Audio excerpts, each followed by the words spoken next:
Assalamualaikum warahmatullahi wabarakatuh. Alhamdulillahirabbil alamin, wassalatu wassalam wa baraka ala nabiyyi Muhammadin wa ala alihi washabihi ajmain, amma ba'du. Puji syukur kita panjatkan kepada Allah Subhanahu wa taala karena berkah rahmat dan hidayahnya kita semua bisa mendapatkan kesehatan sampai dengan saat ini. Tak lupa kita curahkan salam kepada junjungan Nabi kita Muhammad Sallallahu Alaihi Wasallam. Pada kesempatan ini, tak lupa saya wasiatkan kepada diri saya sendiri dan hadirin semuanya. Marilah kita meningkatkan kualitas iman dan takwa kita, karena iman dan takwa adalah sebaik-baik bekal untuk menuju kehidupan di akhirat kelak. Pada kesempatan ini, saya akan membahas tentang syirik di zaman modern. Syirik adalah itikad atau perbuatan yang mengamalkan sesuatu selain Allah Subhanahu wa taala, atau sering juga disebut perbuatan menyekutukan Allah Subhanahu wa taala. Perbuatan syirik ini terdapat di dalam Al-Qur'an dan Al-Hadis. Quran surat An-Nisa ayat 48. Sesungguhnya Allah Subhanahu wa taala tidak akan mengampuni dosa syirik, dan Dia mengampuni dosa selain syirik bagi siapapun yang dikehendakinya. Hadis riwayat Ibnu Majah. Janganlah kamu menjadi manusia musyrik, menyekutukan Allah dengan sesuatu pun, meski kamu harus menerima risiko kematian dengan cara dibakar hidup-hidup atau tubuh kamu dibelah menjadi dua. Secara umum, syirik dimasukkan ke dalam dua kelompok, yaitu syirik besar dan syirik kecil. Syirik besar bisa mengeluarkan pelakunya dari agama Islam dan kriteria kekal di dalam neraka. Jika ia meninggal dan belum bertobat, bentuk syirik besar diantaranya: 1.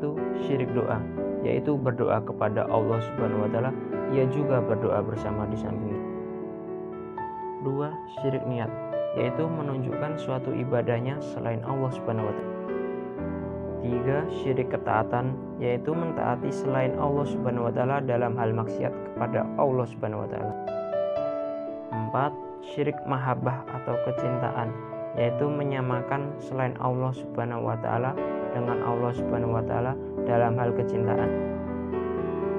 Syirik kecil tidak menjadikan pelakunya keluar dari agama Islam, tetapi ia mengurangi tauhid dan merupakan perantara kepada syirik besar. Bentuk syirik kecil diantaranya: syirik zahir atau nyata, yaitu syirik kecil yang dalam bentuk ucapan dan perbuatan. 2. Syirik khafi atau tersembunyi, yaitu syirik dalam hal keinginan dan niat.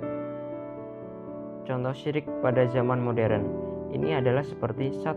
Kebanyakan kaum muslimin berdoa atau meminta atau menyeru wali-wali dalam wujud atau penyembahan terhadap kuburan mereka dengan tujuan untuk mendekatkan diri kepada Allah Subhanahu wa taala. Jadi, kaum muslimin menganggap bahwa wujud dari para wali yang telah wafat itu adalah orang-orang saleh yang bisa mengabulkan doa mereka. 2. Hanya berdoa kepada Allah waktu sulit dan sempit, kemudian mereka menyekutukannya di waktu lapang. Perbuatan ini disebut syirik karena pernah dilakukan orang-orang musyrik zaman jahiliyah. 3. Mendatangi para dukun, tukang sihir, peramal atau paranormal dan sebagainya, serta membenarkan ucapan mereka. Perbuatan ini disebut kafir karena telah mendustakan agama Allah Subhanahu wa taala.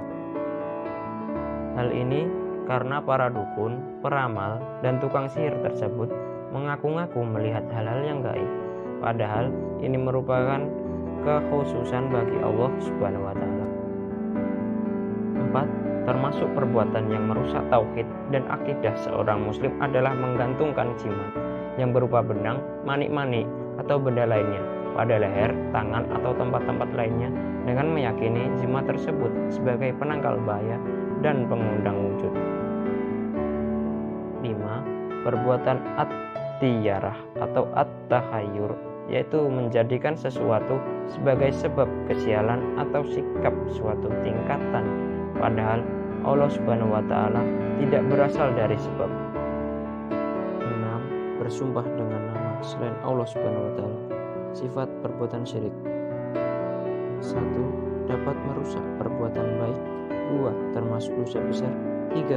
Jika meninggal dalam keadaan syirik, dosanya tidak akan diampuni oleh Allah Subhanahu wa taala. 4. Pelakunya diharamkan masuk surga. 5. Kekal dalam neraka. Cara-cara membentengi diri dari syirik. 1. Mengikhlaskan ibadah hanya untuk Allah Subhanahu wa taala. 2. Menuntut ilmu syar'i. 3. Mengenali dampak kesyirikan dan menyadari bahwa syirik itu akan mengantarkan pelakunya ke neraka dan amal. 4. Menyadari bahwa dosa syirik tidak akan diampuni oleh Allah Subhanahu wa taala. 5. Tidak berteman dengan orang-orang yang menghanyut dalam kesyirikan. Dengan hal itu, maka kita lebih giat mengusahakan sebab-sebab yang semakin memantapkan akidah tauhid dalam diri kita, yaitu dengan semangat tentang tauhid dan berusaha semaksimal mungkin mempraktekkan dan merealisasikan dalam kehidupan sehari-hari kita. Sekian yang dapat saya sampaikan, semoga dapat bermanfaat, dan mohon maaf karena ada kesalahan kata-kata, karena kesempurnaan hanya milik Allah Subhanahu wa taala. Wassalamualaikum warahmatullahi wabarakatuh.